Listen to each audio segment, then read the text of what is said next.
Hello there. I'm your host Grimm, or you can call me Jay. And this is a new series that I wanted to start called Grimm's Creepypastas. Let me know if you want me to keep this on this channel or make a separate channel for this. Well, I hope you don't mind me just reading off some stories, but also putting my own spin, twist, whatever on it. Without further ado, let me read to you.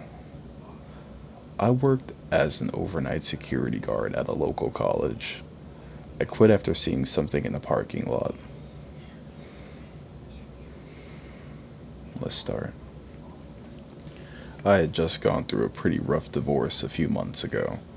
For the brief 2 years my ex and I were married, most of our nights ended up turning into shouting matches and insults. We were always so loud, we had gotten several noise complaints, and an eventual ultimatum that we would be thrown out of the building. Yikes. Anyway, we ended the whole thing, and she got the most of everything. The house belonged to her family, along with most of everything in it. Wait, that makes no sense. They would be thrown out of the building, but the house? She let me only have my clothes, some photos, and my dog Riley. I was short on money at the time. Luckily, a friend of mine let me stay in his home for as long as I needed. While there, I was looking for a better paying job to help me get my life back on track. My search led me to an opening for a campus security guard at a local community college. I arrived at the interview to learn that this was a job for the night shift. Not too bad. I wasn't too sure about taking the job at first, but my bills and growing debts weren't going to pay themselves off. Needless to say, I started the next night. The campus itself was a decent size, both in terms of area and the number of students. The core campus includes 14 educational and auxiliary buildings. The security office was by the south entrance of the college, situated on the second floor of the parking garage. The two senior security guards, James and Darnell, walked me through my job description. My task every night was to complete 2 full searches around campus, checking all the buildings and monitoring the security cameras. My shift would start at 9:30 at night and go through 6 o'clock into the morning, by which time I'd taken the bus back home. The job itself wasn't too bad. I kind of developed a friendship between James and Darnell, since there's a brief period of time our shifts would overlap. By the time they both left, it would be midnight for me, and I'd be all alone at that campus. It's so surreal how such a place that's bustling and full of students can quickly empty out and turn silent. Just like that. When my shift starts, there's usually a few cars left in the lot for those who took evening classes. Some instructors and other staff would sometimes work extra late, but those instances were rare. In short, my interaction with other people besides my coworkers was almost non-existent. Don't worry about the screen right here, it'll go back. I would pay YouTube Premium, but I'm saving up for a car at the moment. Without further ado, back to the red screen. Sometimes on break or in my in-between circuits, if it stayed quiet on campus, I'd read a book or listen to spooky stories on my phone. After listening, I would start to feel a little creeped out for being in campus all alone after dark, but I got used to it. It killed the boredom until I started my next circuit. I wouldn't find much of anything out of the ordinary aside from the random object left behind by a student, which I would bring back to the lost and found. I just had to make sure no one else was hanging around after closing. After coming back, I would check the security footage in case I missed something. There were a few screens recording specific spots with the most activity during the day. One for the parking lot. Well, one for each parking lot. One for each floor in all the buildings. And one for the administrative office. I got decent pay every couple of weeks after a while. I moved out of my friend's house and got a small apartment and was saving up for a used car. I felt my luck finally starting to turn around. Then I had the scariest experience of my life. One midnight, like always, the campus was always deserted at this time, like normal. It was summer during this time, so the night was pretty warm, bustling. Sometimes you might hear crickets, bugs, or whatever, but this night, this night was different. Pitch, eerie, darkness. I let out a warm sigh whenever I came in to do my shift. I felt like I was building a little sweat in my uniform system while doing my first circuit. I came back to the security office after finding nothing of note and checked the camera feed. I found nothing in any of the screens until I checked the one for the south lot, near the office.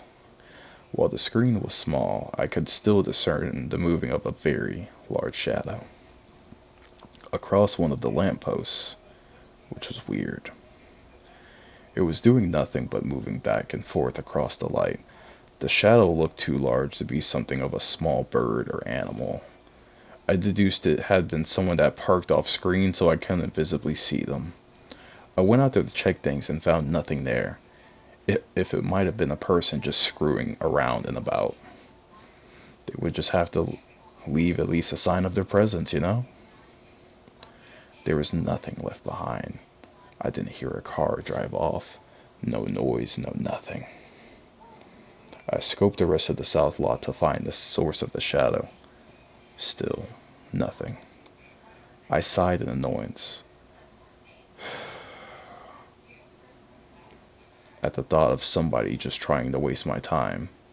Nothing else happened the rest of the night. I got used to sleeping during the day, but all I could afford to sleep on was a cheap couch that was anything but comfortable. It was rare that I got a full 8 hours of sleep, and to top it off, the AC unit had crapped out, which sucked. My cheap apartment had gotten warmer, making it much harder to sleep. Felt like a damn sauna. I got to the college at the start of my shift with maybe 4 or 5.5 hours of sleep. I don't know, but the coffee only lasts for so long. With it being extremely late, my office feeling cool and quiet everywhere. I started feeling drowsy. Sleeping on the job wasn't allowed, of course, but every now and then I would give myself a very brief nap. So I let my head on the desk and fell asleep instantly.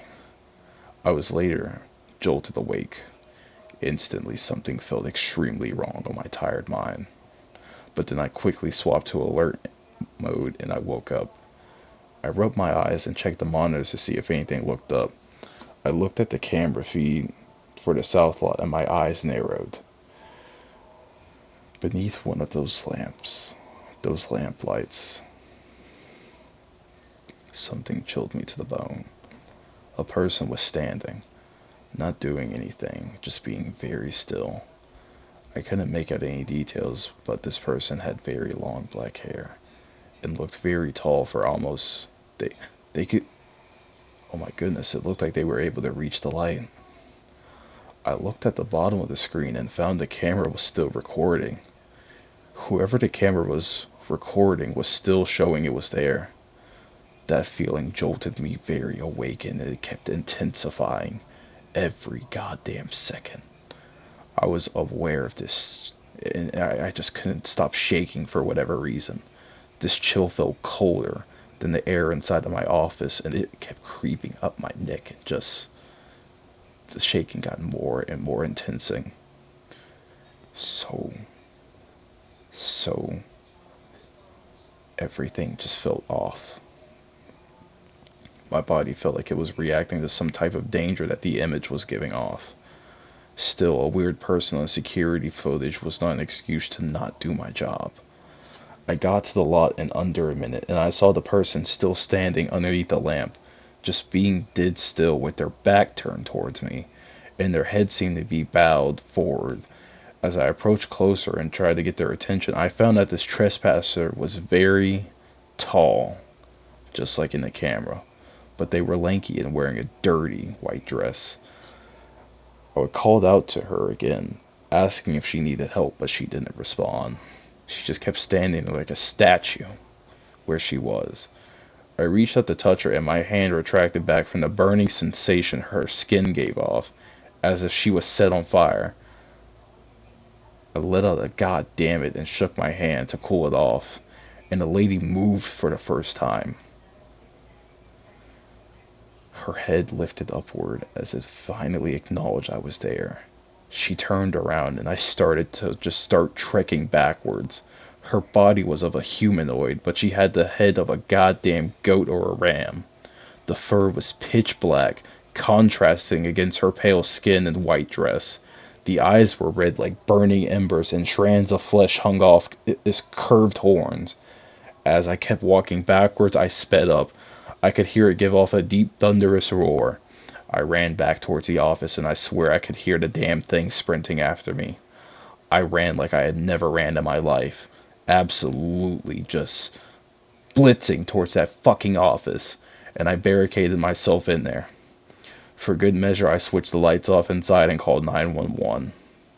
I told them something was on the campus, and they sent someone over. I hung up and strained my ears to hear anything outside my office. It was hard to notice anything than the pounding of my heart just beating like a drum going into overtime. It felt like an eternity before I heard the knocking at the door. The cops notified their presence, and I slowly opened the door.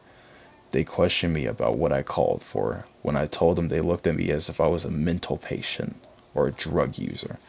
I played the footage back, and there the thing was, at the very least, they weren't going to arrest me for making a fake emergency, but with the trespasser, there wasn't much that they could do.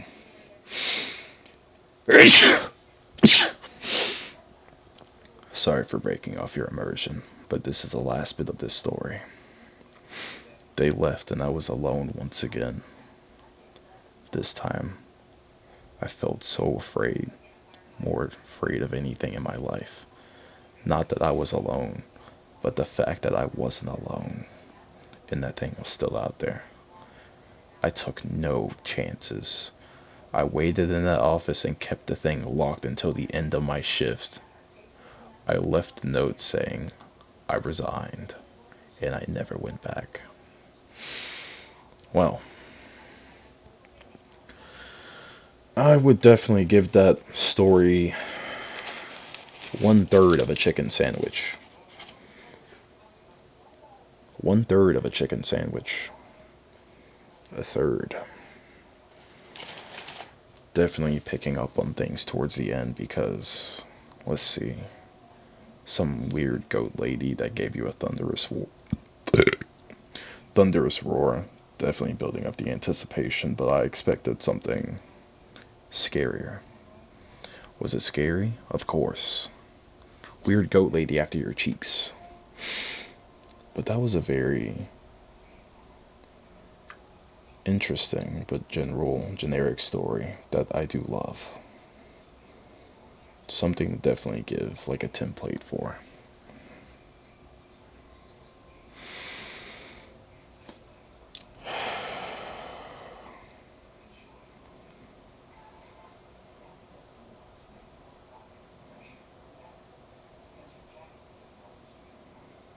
Let's try to find another story.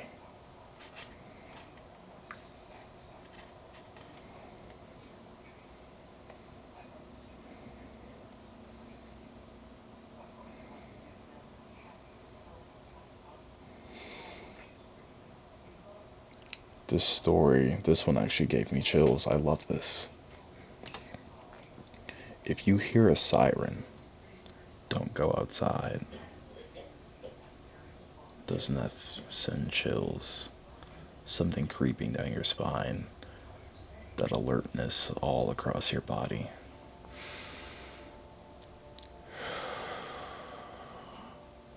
Breathe in and breathe out. You're absolutely okay. You're fine. You're here with me. I awoke to the sound of a police car siren while traveling in Japan last summer. The siren wasn't overtly loud, but loud enough to wake me up.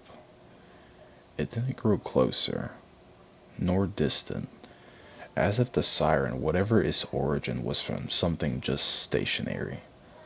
Without getting out of bed, I reached for the curtain of my hotel bedroom window and groggily pulled it towards me, revealing it was still dark outside. I tried to see if it was from some rural area in Japan, far away from Tokyo. And what I soon realized was the low season, staying in hotels and hostels with little to no guests. That night I was sure I was the only person in the hotel as the owner had gone home, and I didn't see anyone else there. I remember thinking it was quite spooky when brushing my teeth and walking back to my room to see the deserted corridor. These small towns I found myself in were quiet, dilapidated, and sparse thanks to population decline. A far cry from towns in the UK which I grew up in, with their tightly packed terraced houses, traffic jams, and police car sirens that sounded every night, responding to stabbings we'd read about in next day's local news. Not gonna lie, although this is creepy, I would much rather prefer this than the bustling city life. Hearing a police car siren was so trivial I lay my head back on the pillow without thinking much of it. Although crimes are rare in quiet towns such as this, they still happen occasionally. At any moment I thought I'd see red lights flash onto the room's faded wallpaper as a black and white police car speeds by. I waited, but no such lights appeared. It became increasingly weird to me, and I soon found myself becoming increasingly agitated, unable to figure out a reason. Why was I so agitated by the sound of a police car siren? Well, it probably went on for a couple of hours or whatever, right? Had I committed a crime and somehow forgotten about it? Nah, that sounds very dumb. Then I realized the siren sound wasn't of a Japanese car. It was from a British police car. Different countries' emergency vehicles have different sirens, and I was amused first upon hearing a Japanese police car a few days later. It sounded just like they do in the anime, thinking it was strange to hear a British police siren in rural Japan. Sorry about that, we now have the red screen going back up and running.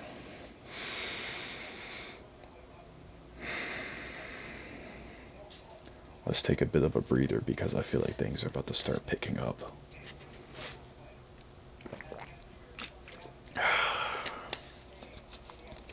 I hope you're ready, because here we go right back into it.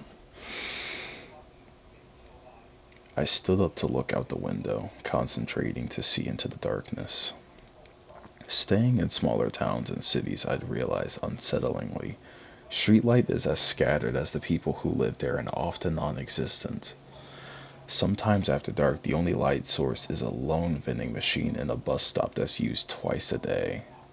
It was an eeriness I never, ever would grow accustomed to in my time here.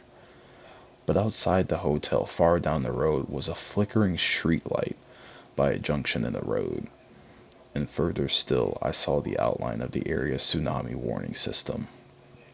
A metal tower, like a mobile phone mast, with megaphones atop facing every direction to warn of incoming tsunamis. Another trait of Japanese towns which isn't found in the UK.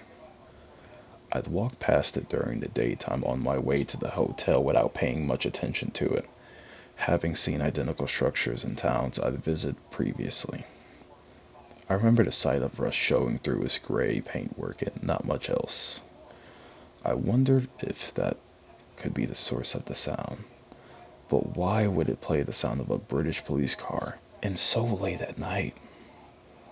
The streetlight flickered off, which scared me very immensely, and for a moment I saw only blackness until the light came back, and I let out a sigh of relief. and a tsunami warning tower was closer. I blinked, thinking I must be mistaken.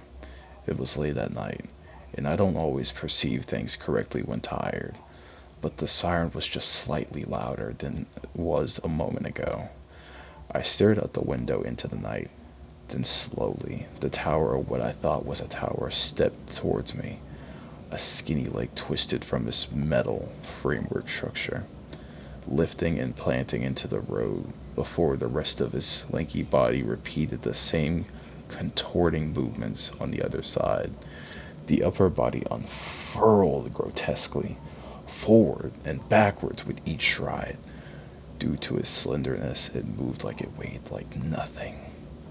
I watched it take 4 steps towards me, unable to believe what I was seeing, until I was overcome by an amassing body of fear. I knew it was coming for me specifically. I was probably the only British person for miles, and yet chose to play a common sound in the UK. As it moved by the streetlight, I caught glimpses of the rusty surface, only then realizing it wasn't rust. It was flesh. Finally believing what I was seeing, I hid in the first place I could see, which happened to be a wooden table by the window. The siren grew louder and louder. It echoed throughout the room until stopping suddenly, an eerie silence in its place. I felt my heart thumping in my chest, my ears tingling through all out my body, and I tried to breathe as slowly as I could to make as little noise as possible. I felt as though something were outside, looking daringly into that window. I stayed still, not daring to look back. The silence was soon broken by a tap on the window, then a drawn-out scratch, repeatedly going over and over and over, agonizingly for the next few minutes. It sounded powerful enough to easily break the window if it wanted to, as if it wanted me outside, but I wouldn't move. I didn't dare to. The knocks and scratches continued slowly and rhythmically. Phrases in Japanese I didn't understand crackled loudly, sounding just like a voice spoken into the megaphone, garbled one after another in a lieu of the siren. Among the many words and sentences I heard which I understood in my rudimentary Japanese, "Kite kudasu," please come in, translated in English. It's a phrase I'd heard in Japanese evening classes I'd taken a few months prior. The voice sounded strangely like my Japanese teacher, though terrifyingly distorted, an amalgamation of numerous voices to synthesize the various words. Kite kudasai. Kinte kudasai. I can't say that, I'm sorry. But I'm gonna try one more time. Kite kudasai. I heard it repeat 3 times. The only phrase I understood, and somehow and knew to repeat it. That's when I heard a click downstairs. From the hotel's front entrance, it understood how to use the fucking doors. I held my breath knowing the front door is locked at night, but wasn't sure what time. The door shook like an earthquake while I sat there hunched underneath that table. I don't know how long this lasted, how long it shook the front door, or how long it howled through those megaphones. It eventually stopped. As suddenly as it began, but I stayed under the table long after daylight, too frightened to move. It was the longest night of my life. The sun was high in the sky. By the time I crept from underneath the table and grabbed my phone, after finding the nearest location of the Koban on Google Maps, I left the hotel and headed straight towards it. Upon exiting the hotel, I glanced at where the tsunami warning had been. It was gone. Then I glanced at my room's window, and the building exteriors for damage were none. I walked quickly to the Koban, looking over my shoulder frequently as I went, greeted by a skinny old police officer there, and in my best Japanese, I also had some help from Google Translate. I told him someone had tried to break into the hotel I was staying in. I chose not to talk about the siren and the voices, thinking it would be too strange. The police officer, with a regretful look on his face and looking down in a slight bow, told me there was nothing the police could do except for run a few patrols in the next coming days, and to inform the hotel manager, since nothing was damaged or stolen, and I couldn't or wouldn't describe what the assailant looked like, nor did I call while the incident took place. I silently cursed myself for not bringing my phone under the table with me. I sighed and just accepted. About to leave, opting to immediately cut this excursion short and return to Tokyo, I asked if someone moved the tsunami warning tower. The police officer looked up from the desk puzzled before his eyes wrinkled. He spoke in that calm Japanese voice people seem to reserve for confused foreign tourists and said, "We're 60 kilometers from the sea and surrounded by mountains. We don't need a tsunami warning here." I felt an immediately chill rush go down my spine upon hearing those words. Leaving at once to go and grab my things, none of the towns I stayed in were near the sea on thinking about it. All within mountain terrain, yet all towns had tsunami warning towers. They were everywhere. I could have sworn. Then I remembered the look the police officer had given when I asked about the tsunami warning. Near the hotel, he knew what I was talking about. I soon hastily packed my backpack and hurried to a desolate train station of a struggling third sector railway, the quickest way out of town. Eventually seeing headlights of an approaching train where two rusty tracks met in the far distance. I stood up eager to board as soon as possible. As I did, a huge flock of crows ascended suddenly from trees in the surrounding forest, fluttering upwards as though frightened by something. Then from where they fell off, something grotesquely tall lumbered amongst those damn treetops. Too far for me to discern much detail, but I noticed the silhouetted outline of megaphones through branches before my view was obscured by the approaching train. I had never felt more terrified and happy to leave. Having since returned home, I thought less and less of the night and what I encountered, although my heart still misses a beat whenever I hear the siren of an emergency vehicle. Until a couple of weeks ago, when I stumbled on a YouTube video shared in the group chat. The video is titled, "Who is Siren Head?" I felt dizzy upon noticing the thumbnail. Watching it, I felt my heart thump in the same way it had that night, all those months ago. I'm sure what I encountered was indeed the Siren Head. I felt vindicated knowing I'm not the only one to have been stalked by it, but terrified to know Siren Head is very much real. Also slightly miffed some illustrator trying to pass it off as his own creation. I'm not sure if there's anything we can do to stop Siren Head or any reliable advice I can give, but if you ever hear a siren or a megaphone late at night, never go outside. And that concludes our 2-story creepypastas that I found off of r/stayawake. Don't forget to just go and read these for yourself if you want to. Let me know if I did pretty good with this new thing that I want to create. I'm going to give this sandwich 3/4 of a chicken sandwich. Absolutely golden. 3/4 of a chicken sandwich and 3 cold fries. Hey, yum yum. If you made it this far into the end of the video, type in chicken sandwich. Until then, have a good one. Also, today is my birthday. If you want to say happy birthday or anything, just leave it there. I read everything. In the meantime, please stay safe. And if you hear sirens, don't go outside.